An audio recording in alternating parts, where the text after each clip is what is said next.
The Oxford Languages tells us that flora is the plants of a particular region, habitat, or geological period. To simplify its meaning, flora is vegetation, greenery, or simply plants around us. What can be the anthropogenic stress or stressors in our flora?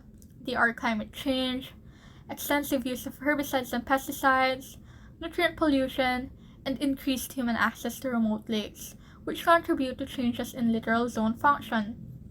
Human impact on the environment or anthropogenic impact refers to changes to biophysical environments and to ecosystem biodiversity and natural resources caused directly or indirectly by humans. We could have a healthy flora around the world if we can cultivate the deeper parts that affect its healthy growth. Let's talk about the cycles in our ecosystem where they serve as healthy factors to the flora of our planet. To start with, the nitrogen cycle. Nitrogen is one of the primary nutrients for the survival of all living organisms.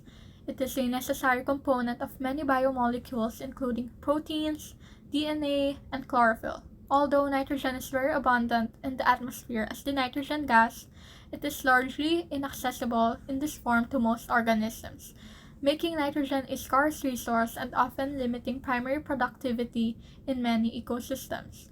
Only when nitrogen is converted from the nitrogen gas into ammonia does it become available to primary producers such as plants.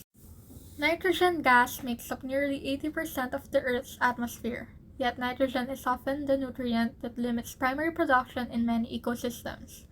Why is this so? Because plants and animals are not able to use nitrogen gas in that form. For nitrogen to be available to make proteins, DNA, and other biologically important compounds, it must first be converted into a different chemical form. Since the mid-1900s, humans have been exerting an ever-increasing impact on the global nitrogen cycle. Human activities such as making fertilizers and burning fossil fuels have significantly altered the amount of fixed nitrogen in the Earth's ecosystem. In fact, some predict that by 2030 the amount of nitrogen fixed by human activities will exceed that fixed by microbial processes. Increases in available nitrogen can alter ecosystems by increasing primary productivity and impacting carbon storage. Because of the importance of nitrogen in all ecosystems and the significant impact from human activities, nitrogen and its transformations have received a great deal of attention from ecologists. The importance of the nitrogen cycle are as follows. Helps plants to synthesize chlorophyll from the nitrogen compounds. Helps in converting inert nitrogen gas into a usable form for the plants through the biochemical process.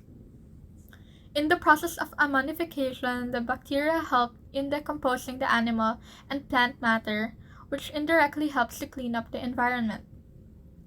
Nitrates and nitrites are released into the soil, which helps in enriching the soil with the necessary nutrients required for cultivation. Nitrogen is an integral component of the cell and it forms many crucial compounds and important biomolecules. Nitrogen is also cycled by human activities such as combustion of fuels and the use of nitrogen fertilizers. These processes increase the levels of nitrogen-containing compounds in the atmosphere. The fertilizers containing nitrogen are washed away in lakes, rivers, and result in eutrophication. Sulfur is essential to all living things. It is taken up as sulfate from the soil by plants and algae. It is used to make two of the essential amino acids needed to make proteins. The sulfur cycle is made up of 4 steps: mineralization, oxidation, reduction, and incorporation. Sulfur is one of the main constituents of many protein vitamins. Like nitrogen cycle, sulfur cycle is also very important for the functioning of proteins and enzymes in plants and in animals that depend upon plants for sulfur. Plants or flora are essential resources. We rely on them for food, water, medicine, the air we breathe, habitat, and many more. Humans are physically invasive due to our activities. Unknowingly, we have done little to no harm actions in our lifetime that keeps on building up until it has greatly impacted our environment over time. What can we do to break down this trend? Since modern technology is vastly used nowadays, I believe that we should take advantage of it to address these problems. We could use today's technology in preserving our new age flora by conducting studies on developing improved modernized ways of preserving seeds or seedlings to prevent our local flora from becoming endangered or extinct. It would also be a great help if we educate the people on how we could conserve our natural resources. Everything we consume could be conserved by making sure that we are only producing and using what is needed. Overproduction has already taken toll to our environment. We should push to further the studies on developing new ways to conserve these resources because most of them are perishable and a large portion of them only ends up to waste. We should also promote on preserving our flora by putting up more nature reserve parks where plants and trees could stay untouched and unharmed.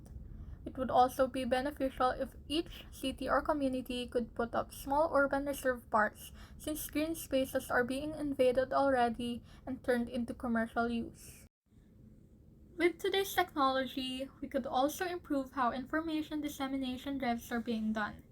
Spreading facts on how we affect and become invasive to the environment would educate people around the globe on how we could prevent further damage to the ecosystem.